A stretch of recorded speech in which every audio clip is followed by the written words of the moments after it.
Assalamualaikum warahmatullahi wabarakatuh dan salam sejahtera.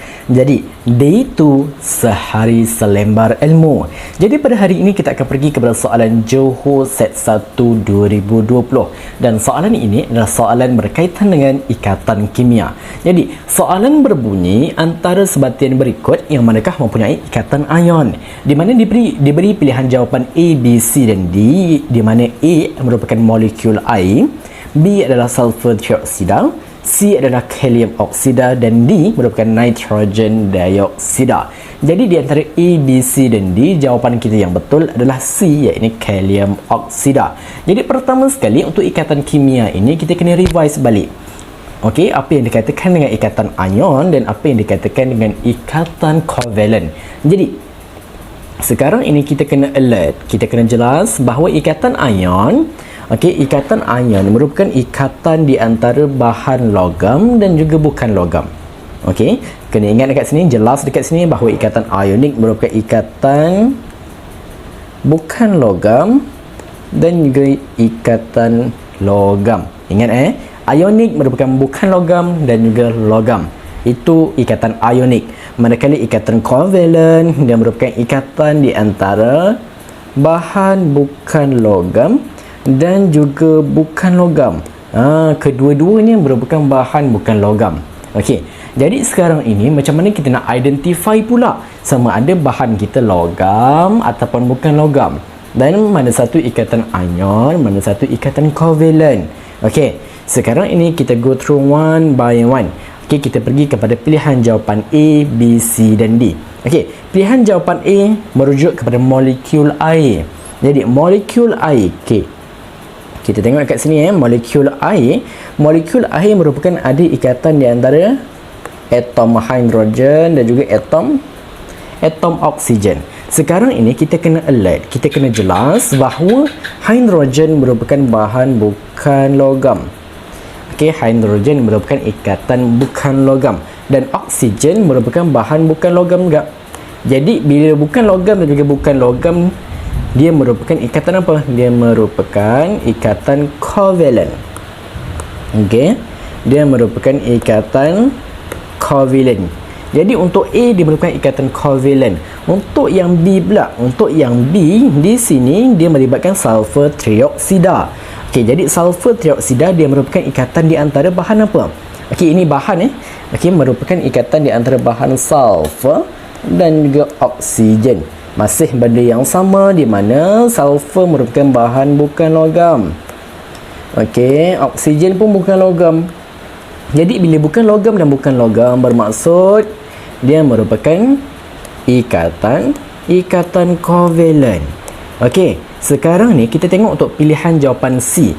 Pilihan jawapan C iaitu apa dia? Kalium oksida. Kalium oksida merupakan ikatan di antara kalium iaitu K dan juga oksigen. Sekarang ini kalau awak tengok dalam jadual berkadar unsur, oksigen merupakan bahan bukan logam. Kalium merupakan logam. Jadi bila logam dan juga bahan bukan logam bertemu bermaksud dia merupakan ikatan apa? Ikatan ion.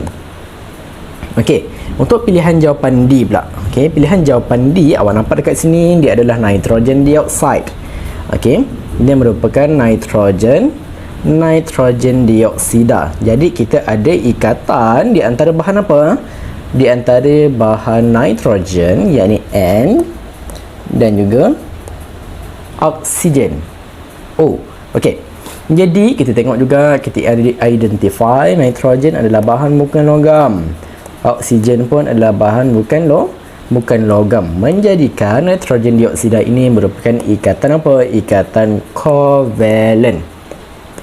Merupakan ikatan covalent. Jadi sekarang ini awak tengok pilihan jawapan A adalah covalent, B covalent, D covalent. Jadi awak terus potong. Yang mana berkaitan, yang tak berkaitan awak terus potong. Jadi yang tinggal adalah pilihan jawapan C. Maka awak terus bulatkan pilihan jawapan C iaitu kalium oxide.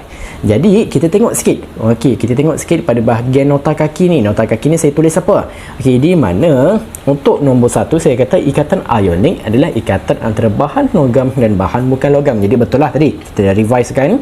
Okey, ada yang kedua di mana bahan hidrogen, sulfur, oksigen dan nitrogen adalah bahan bukan logam. Jadi ingat, untuk pilihan jawapan C tadi dia melibatkan kalium oxide. Jadi oksigen ini dia adalah bahan bukan logam. Okey, untuk yang ketiga pula saya katakan bahawa kalium, iaitu K ialah bahan adalah logam. So K adalah bahan logam. Jadi bila kalium dan juga oksigen membentuk kalium oxide, dia merupakan ikatan apa dia? Ikatan K2O Ni saya silap ni. Supposed to be K2O.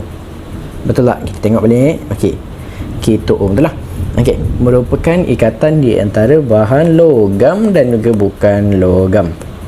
Okey, so that's why kalium oxide adalah ikatan ionik. Jadi sekarang ni kita tengok pula tips SPM. Sekarang ni kita dah cerita dah pasal logam, pasal bahan bukan logam, tapi the big why di dekat sini, the big how di dekat sini adalah macam mana kita nak identify sama ada sesuatu bahan tersebut merupakan bahan logam ataupun bukan logam. Jadi tips SPM dekat sini adalah cara mengenali bahan logam. Dia merupakan kumpulan 1, 2 dan 13. Manakala untuk bahan bukan logam, dia merupakan kumpulan 14, 15, 16, 17 dan 18. Sebagai contoh, kalau kita ada kalau diberi susunan elektron. Sebagai contoh, kalau diberi susunan elektron di mana kita ada 281, dan juga diberi nilai 287. Jadi macam mana kita nak tentukan berdasarkan susunan elektron yang diberi, macam mana sesuatu bahan tu kita nak tentukan sama ada dia bahan logam ataupun bukan logam, dan macam mana kita nak tentukan dia kumpulan berapa. Jadi kita tengok berdasarkan elektron valence. Valence elektron iaitu 2.8.1 ni, elektron valence dia adalah 1. Jadi bila 1 bermaksud dia adalah kumpulan 1. Kalau susunan elektron kita 287 pula, hujung dia ni elektron valence dia ni 7, awak kena tambahkan dengan 10, bermaksud dia merupakan berada pada kumpulan 17. Jadi kumpulan 1 dekat sini berdasarkan tips kita ni, kumpulan 1 ni merupakan apa? Merupakan bahan logam. Jadi kat sini logam lah. Kumpulan 17 pula dia merupakan kumpulan 17 pula dia merupakan bahan bukan logam. Jadi kat sini bukan logam. Jadi logam dan bukan logam menghasilkan ikatan ion. Sebagai contoh lagi, kalau kita ada susunan elektron kita iaitu 284 dan juga 285. Jadi tengok.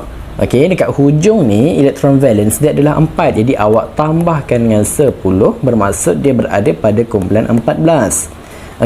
Tengok pula dekat sini 285, elektron valence dia adalah 5, awak tambahkan dengan 10, bermaksud dia berada pada kumpulan 15. Jadi berdasarkan tips tadi kita dah nampak dah bahan bukan logam adalah kumpulan 14, 15, 16, 17 dan 18. Jadi kumpulan 14 ni adalah bahan bukan logam. Kumpulan 15 pun adalah bahan bukan logam. Jadi bila bukan logam dan bukan logam bermaksud dia menghasilkan ikatan covalent. Jadi inilah tips awak untuk nak menentukan sama ada sesuatu bahan tersebut merupakan logam ataupun bukan logam berdasarkan kumpulan yang ada dalam jadual berkala unsur. Jadi saya harap video kali ini membantu awak untuk menjawab soalan SPM nanti.